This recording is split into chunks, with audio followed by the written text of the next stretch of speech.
오늘 우리에게 주시는 하나님의 생명의 말씀은 요한복음 16장 32절에서 33절 말씀입니다. 보라, 너희가 다 각각 제 곳으로 흩어지고 나를 혼자 둘 때가 오나니 벌써 왔도다. 그러나 내가 혼자 있는 것이 아니라 아버지께서 나와 함께 계시느니라. 이것을 너희에게 이르는 것은 너희로 내 안에서 평안을 누리게 하려 함이라. 세상에서는 너희가 환난을 당하나 담대하라. 내가 세상을 이기었노라. 아멘.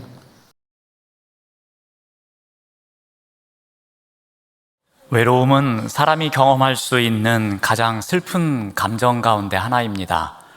그래서 세상에는 외로움을 호소하는 사람들이 점점 많아지고 있습니다. 2022년 7월에 이 외로움에 대해서 여론조사를 했습니다. 그랬더니 응답자 가운데 54%가 나는 평소에 외로움을 느낀다라고 답변했습니다. 그리고 국민일보가 올해 1월 달에 19세 이상 2,000명을 대상으로 이 외로움 지수를 조사했습니다. 그 결과 이 한국인의 평균 외로움 지수가 80점 만점에 42점이 나왔습니다. 위험한 수준은 아닙니다.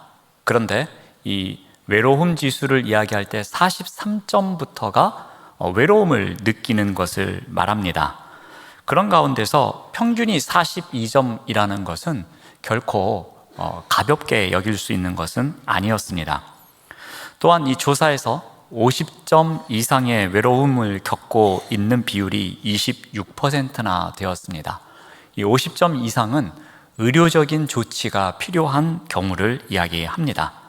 그러니까 한 2천여 명 정도를 표본으로 뽑아서 조사를 했더니 10명 중에 대략 한 3명 정도, 그러니까 한 4명 중에 1명꼴 정도가 의료적인 조치가 필요한 외로움을 느끼는 사람들이었습니다. 자, 그런데 더 중요한 것은 이 크리스천의 외로움입니다.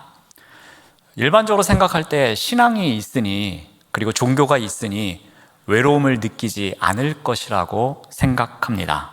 근데 그 결과는 예상 밖이었습니다. 이 크리스천 역시 외로움을 느끼고 있었습니다.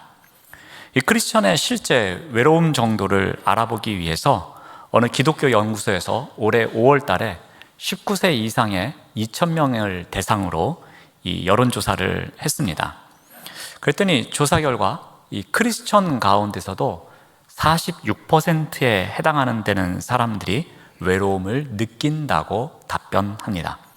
그 가운데서 아주 심하게 외로움을 느낀다고 답변한 사람은 5% 정도였고, 나머지 한 41%는 어느 정도 느끼고 있다라고 답변을 했습니다. 몇 가지 재미있는 주제가 있었는데요. 주일 예배 출석 여부에 따라서 외로움을 조사했습니다. 이 매주 주일 예배에 출석하는 사람들 가운데서 외로움을 느끼는 사람은 한 40% 정도였습니다. 그런데 한 달에 한 번 정도 주일 예배에 출석하는 사람들의 경우에는 대략 65% 정도가 외로움을 느끼고 있다고 합니다.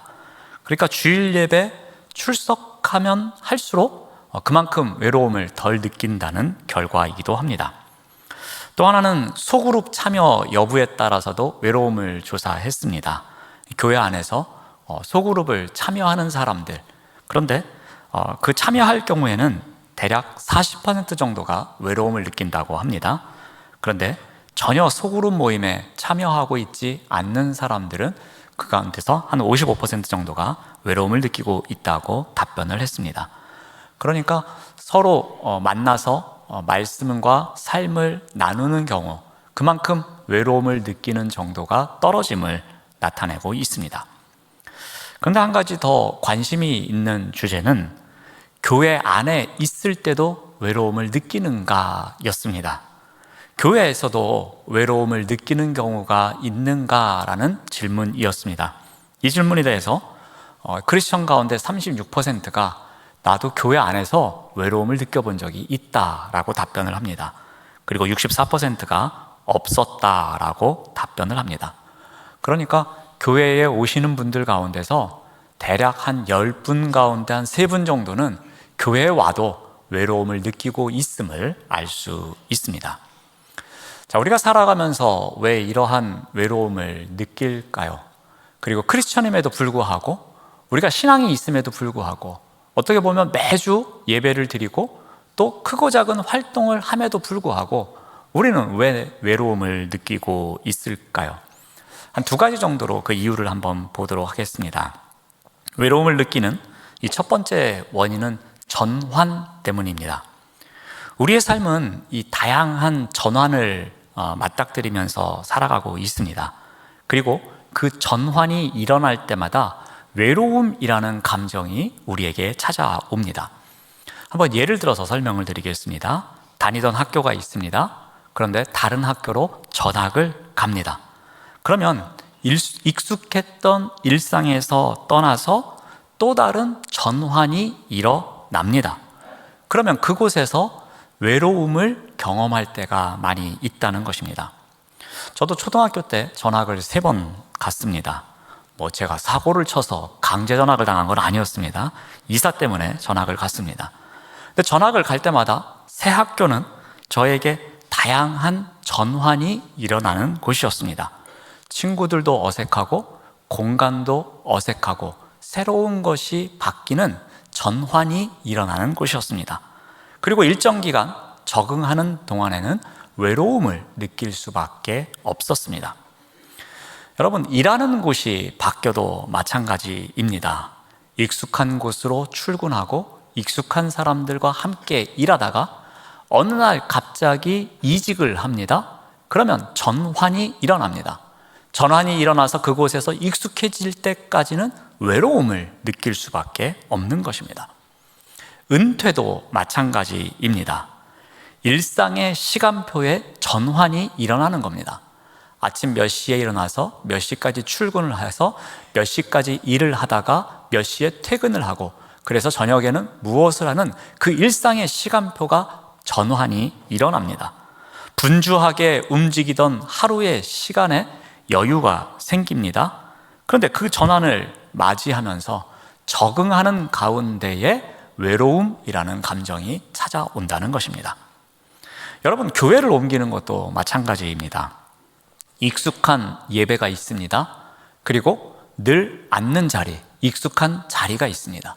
그리고 익숙한 예배의 분위기가 있습니다. 그 가운데서 누리는 평안함이 있습니다. 그런데 교회를 옮기게 됩니다. 그러면 그때의 전환이 찾아옵니다. 내가 전에 누리던 것을 찾을 때까지, 그 익숙함이 있을 때까지 외로움이라는 감정이 찾아온다는 것입니다. 우리가 겪어야 하는 삶의 자리 가운데는 수많은 전환이 우리를 기다리고 있습니다. 그런데 그 전환을 경험할 때마다 우리는 외로움이라는 감정을 느낄 때가 있다는 것입니다. 우리 바울 서신을 통해서도 알 수 있습니다. 디모데에게 보내는 마지막 서신에서 바울은 인생의 마지막에 찾아온 전환을 맞이합니다. 그는 자신의 시간이 얼마 남지 않았음을 잘 알고 있었습니다. 가까운 시간 안에 자신의 인생에 있어서 엄청난 전환이 찾아올 것을 느끼고 있습니다. 그래서 바울은 이렇게 고백하고 있습니다. 우리 디모데후서 4장 6절 말씀을 새번역 성경으로 읽어드리겠습니다. 나는 이미 부어드리는 제물로 피를 흘릴 때가 되었고 세상을 떠날 때가 되었습니다 라고 디모데에게 고백하고 있습니다. 여러분, 이 편지를 보내면서 바울이 어떤 감정을 느끼고 있겠습니까? 자신이 지금 외로움을 느끼고 있습니다. 지금 인생에 있어서 마지막 전환점을 맞이합니다. 이제 시간이 얼마 남지 않았습니다. 가까운 시일 안에 무슨 일이 생길지 알고 있습니다. 어쩌면 얼마 지나지 않은 시간 가운데에 자신이 순교를 당할 수 있다는 마음을 갖고 있습니다. 바울은 지금까지 경험해보지 못했던 상황과 직면하고 있습니다. 새로운 전환이 찾아왔습니다. 이러한 때에 자신의 감정에 찾아온 외로움을 표현하고 있는 것입니다. 자, 이와 같은 전환 때문에 우리에게 끝없이 찾아오는 전환의 순간이 우리에게 외로움이라는 감정을 느끼게 한다는 것입니다. 자, 또 하나 우리가 외로움을 느끼는 원인은 분리입니다. 나 혼자 있다는 생각이 들 때에, 이러한 생각이 찾아올 때에 우리는 외로움이라는 감정을 느끼게 됩니다. 친구나 가족으로부터 분리되어 있다는 생각이 들 때에 우리는 외로움을 느끼게 됩니다. 바울은 감옥에서 이 분리된 상황에서 이와 같은 감정에 직면하고 있습니다. 디모데에게 보내는 편지에서 이렇게 기록합니다. 우리 디모데후서 4장 9절 말씀을 봅니다. 너는 어서 속히 내게로 오라 라고 말합니다. 바울은 디모데후서 4장에서 이 선교를 함께 했던 믿음 공동체의 사람들 이름을 언급합니다. 데마가 세상을 사랑해서 데살로니가로 떠났다고 이야기합니다. 또 그레스게는 갈라디아로 갔다고 말합니다. 또한 디도는 달마디아로 갔다고 말합니다. 그러면서 누가 이외에는 아무도 자신의 곁에 없음을 말합니다. 여러분, 바울은 어찌 보면 사람을 매우 좋아했던 유형이었습니다. 그래서 사람들과 함께 선교팀을 만들고 함께 선교하는 것을 좋아했던 사람이었습니다. 어디를 가든지 혼자 선교하지 않고 선교팀이 함께 가서 함께 선교하는 사람이 바로 바울이었습니다. 그런데 지금 특히 인생의 마지막 전환을 맞이한 시점에 지금 바울이 혼자 있다시피 합니다. 혼자서 외로움을 겪어야 했습니다. 감옥에서 믿음의 친구들과 분리되었습니다. 그리고 사랑하는 디모데도 만날 수 없는 상황입니다. 그러면서 이 사람 저 사람의 이름을 언급합니다. 이것은 무엇을 의미하겠습니까? 바로 이 사람들이 생각납니다. 지금 이 사람들로부터 분리되어 있지만 보고 싶은 것을 간접적으로 표현하고 있는 것입니다. 그래서 바울은 어떻게 합니까? 디모데후서 4장 13절 말씀을 봅니다.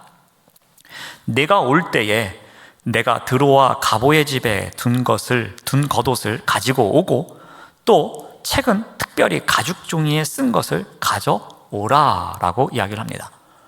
우리가 9절하고 13절을 읽어보았는데 여기서 계속해서 강조하고 있는 표현이 무엇입니까? 나에게 오라, 그리고 내가 올 때에 이것을 가지고 오라, 또 무엇을 가지고 오라 하면서 오라 오라 오라 계속해서 나에게 올 것을 강조하고 있습니다. 여기서 끝나지 않습니다. 21절 말씀을 봅니다. 너는 겨울 전에 어서 오라 라고 이야기를 합니다.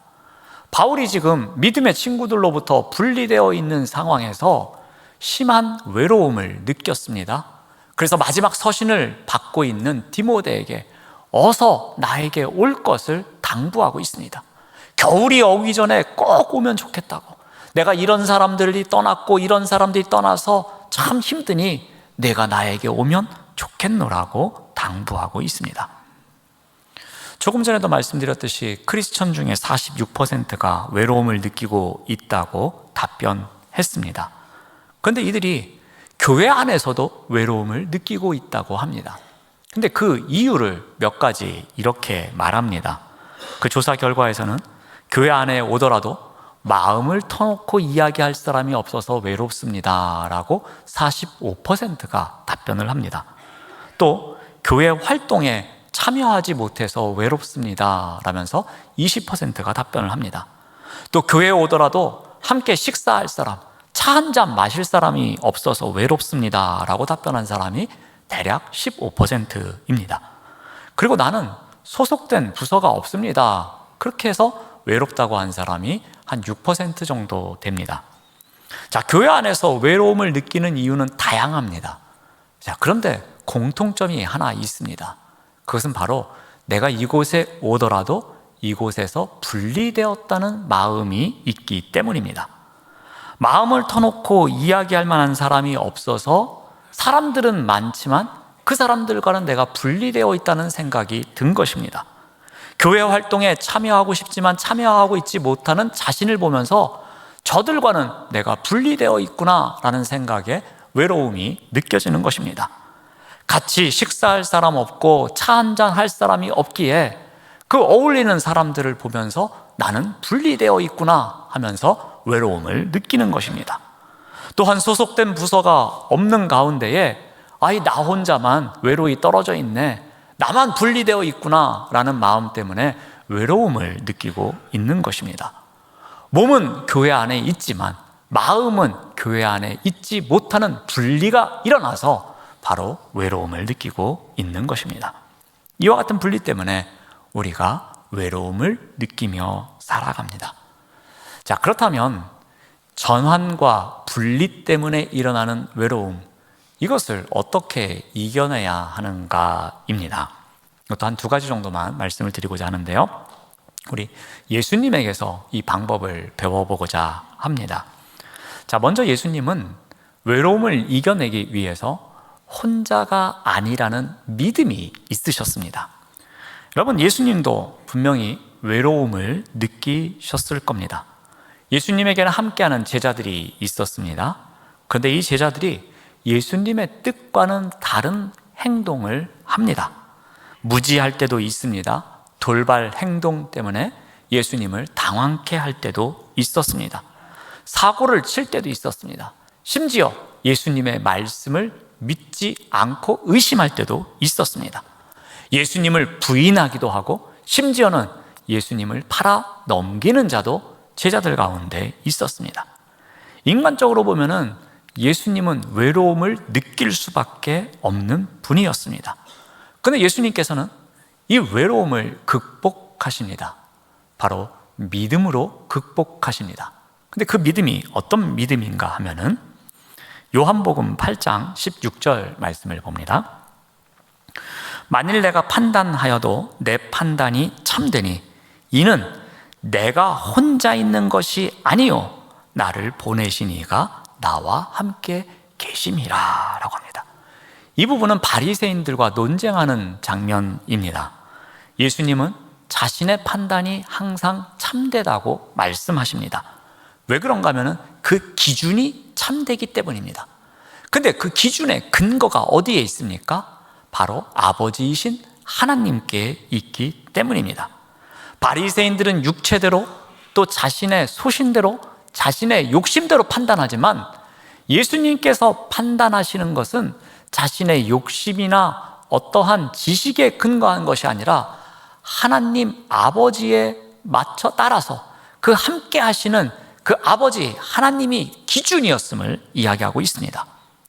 예수님은 바리새인과 논쟁하는 그 순간에도 예수님의 정체성인 보내심을 받은 자임을 선포하십니다. 그런 가운데 내가 혼자 있는 것이 아니다, 내가 아버지께 보냄을 받았고 그 아버지께서 지금도 나와 함께 하신다는 그 믿음을 선포하고 있습니다. 오늘 본문에서도 똑같은 말씀을 하십니다. 요한복음 16장 32절 말씀을 봅니다. 보라, 너희가 다 각각 제 곳으로 흩어지고 나를 혼자 둘 때가 오나니 벌써 왔도다. 그러나 내가 혼자 있는 것이 아니라 아버지께서 나와 함께 계시니라 라고 고백하고 계십니다. 예수님께서는 이제 제자들이 자신을 홀로 두고 뿔뿔이 흩어질 것이라고 말씀하십니다. 즉 제자들로부터 분리가 일어날 것을 말씀하십니다. 그러나 예수님은 제자들이 떠났다고 해서 혼자가 아님을 말씀하십니다. 즉 아버지 하나님께서 예수님과 함께 계실 것이라고 믿음으로 선포하고 계십니다. 하나님은 예수님을 결코 홀로 내버려 두지 않으심을, 그 믿고 있음을 예수님은 반복해서 말씀하고 계십니다. 여러분, 야곱의 인생에서도 우리가 이것을 알 수 있습니다. 야곱은 홀로 있는 시간이 있었습니다. 근데 그럴 때마다 야곱을 홀로 두지 않고 하나님께서 함께 하셨습니다. 자, 먼저는 야곱이 형 에서를 피해서 외삼촌 라반에게 갈 때입니다. 야곱은 지금까지 안전하고 풍족하게 아버지 집에서 살고 있었습니다. 자, 그런데 도망자 신세가 됩니다. 즉 그의 인생에서 전환이 일어난 것입니다. 그리고 그 아버지의 집을 떠나서 홀로 살아가야 합니다. 이제 분리가 일어난 것입니다. 야곱은 전환과 분리를 지금 직면하고 있습니다. 외로움이 찾아올 수밖에 없는 순간입니다. 근데 바로 그때에 무슨 일이 일어납니까? 하나님께서 꿈속에서 나타나십니다. 그리고 야곱에게 힘을 주십니다. 야곱은 그곳을 어떻게 부르고 있습니까? 우리 창세기 28장 19절 말씀을 봅니다. 그곳 이름을 베델이라 이렇게 불렀습니다. 근데 이 한 번의 사건으로 끝나지 않습니다. 이제 외삼촌의 집에서 자신의 집으로 다시 돌아올 때였습니다. 이때도 그가 홀로 남게 됩니다. 우리 창세기 32장 24절 말씀을 봅니다. 야곱은 홀로 남았더니 어떤 사람이 날이 새도록 야곱과 씨름하였다라고 합니다. 야곱이 기도하기 위해서든지 어떤 이유에서든지 홀로 남게 됩니다. 근데 그때에 신비한 존재가 나타나서 야곱과 씨름을 합니다. 근데 야곱이 그 자에게 나를 축복해 주지 않으면 갈 수 없음을 선포합니다. 그러자 그 자가 야곱에게 이스라엘이라는 새로운 이름을 부여하고 그를 축복해 줍니다. 야곱은 이 야복 나루터에서 인생의 변환기, 변곡점을 맞습니다. 이때 야곱이 또 고백하기를 어떻게 하는가 하면은 창세기 32장 30절 말씀을 봅니다. 그러므로 야곱이 그곳 이름을 브니엘이라 하였으니 그가 이르기를 내가 하나님과 대면하여 보았으나 내 생명이 보존되었다라고 고백하고 있습니다. 베델도 브니엘도 야곱이 홀로 있는 중에 하나님을 만나고 그 하나님이 함께 하심에 대한 자신의 신앙의 고백이었습니다. 그래서 베델, 이곳은 하나님이 계시는 하나님의 집이야. 그리고 브니엘, 내가 이곳에서 하나님을 만났어 라는 자신이 혼자 있지만 홀로 있는 곳이 아니었음을 고백하는 표현입니다. 사랑하는 여러분, 우리가 살아가면서 크고 작은 일로 인해서 다양한 전환이 일어납니까? 그리고 우리가 이곳에서 저곳에서 분리되었다고 생각할 때가 있습니까? 그래서 외로움을 느낄 때가 있습니까? 이러한 때에 필요한 것이 있습니다. 그것은 바로 우리를 홀로 두지 않으시는 하나님에 대한 믿음입니다. 홀로 있는 우리를 찾아오셔서 우리의 간절한 기도를 들으시는 하나님이 지금도 나와 함께 하신다는 그 믿음이 우리가 외로움을 이겨낼 수 있는 가장 중요한 비결입니다. 자, 두 번째로 우리가 예수님께 배울 수 있는 것은 바로 이 믿음의 대상과 대화하는 것입니다. 겟세마네 동산에서 기도하시던 예수님을 우리가 한번 생각해 봅시다. 예수님은 제자들과 함께 이제 할 시간이 얼마 남지 않음을 알고 계셨습니다. 예수님은 이제 여러 차례에 대해서 앞으로 다가올 일에 대해서 순한 예고를 하셨습니다. 자, 그 시간을 맞이하기 위해서 예수님께서는 이제 어떻게 하시는가 하면은 예수님은 하나님과 대화하는 자리, 즉 기도하는 자리로 나아가십니다. 우리 마태복음 26장 36절 말씀을 봅니다. 이에 예수께서 제자들과 함께 겟세마네라 하는 곳에 이르러 제자들에게 이르시되 내가 저기 가서 기도할 동안에 너희는 여기 앉아 있으라 라고 말씀하십니다. 예수님은 제자들과 함께 가시다가 기도할 동안에 너희들이 여기 머물러 있을 것을 당부하십니다. 그리고 변화산에서 함께 했던 3명의 제자들만 데리고 함께 나아가십니다. 지금 예수님의 마음이 어떠한지 우리 마태복음 26장 37절에서 38절은 이렇게 기록하고 있습니다. 베드로와 세베대의 2 아들을 데리고 가실새 고민하고 슬퍼하사 이에 말씀하시되 내 마음이 매우 고민하여 죽게 되었으니 너희는 여기 머물러 나와 함께 깨어 있으라 라고 말씀하십니다. 12명의 제자들과 함께 오시다가 중간 지점에서 너희들 여기 머물러 있어라 말씀하시고 그 중에 3명의 제자만 데리고 더 나아가십니다. 그러면서 3명의 제자들에게 말씀하십니다. 내가 지금 너무 힘들다. 내 마음이 너무 고민이 되고 그리고 내가 죽게 되었으니 너무나도 마음이 외롭다. 그러니 너희들이 이곳에서 나와 함께 기도하자라고 기도의 부탁의 말씀을 하십니다. 자, 그런데 제자들은 어떻게 합니까? 이러한 예수님의 마음과는 달랐습니다. 그들은 잠을 잡니다. 예수님의 외로움을 함께 나누지 못합니다. 방금 전까지 죽음을 불사하고 예수님과 끝까지 함께 하겠습니다라고 큰 소리쳤던 베드로마저도 이 잠조차도 이겨내지 못하고 있습니다. 예수님의 외로움에 어떠한 힘도 보태고 있지 못합니다. 하지만 예수님은 어떻게 하십니까? 전능하신 하나님 아버지가 버리지 않고 계심을 확신했습니다.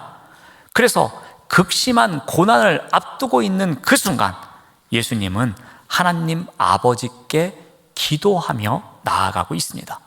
기도를 통해서 그 아픔을, 그 외로움을 이겨내고 계십니다. 십자가의 고난을 피하고 싶으셨지만 그 순간에도 만일 할만하시거든 이 잔을 내게서 지나가게 하옵소서라고 간구하셨지만 하나님께 자신의 마음을 솔직하게 토로하는 가운데 그 고민이 되고 힘든 시간을 이겨내고 있으셨던 겁니다.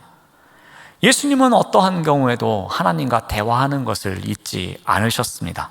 다시 말하면 하나님 앞에 늘 기도하는 삶을 살아가셨습니다. 기도를 통해서 그 믿음의 대상인 하나님과 대화하고 있었던 것입니다. 바로 이러한 대화가 외로움을 이겨내는 비결이었습니다. 오늘 본문에서도 예수님은 이와 같이 말씀하십니다. 우리 요한복음 16장 33절 말씀을 다시 봅니다. 이것을 너희에게 이르는 것은 너희로 내 안에서 평안을 누리게 하려 함이라. 세상에서는 너희가 환난을 당하나 담대하라. 내가 세상을 이기었노라. 조금 있으면 예수님은 이제 붙잡히십니다. 그리고 고난을 당하십니다. 십자가에 못 박혀 죽으실 것입니다.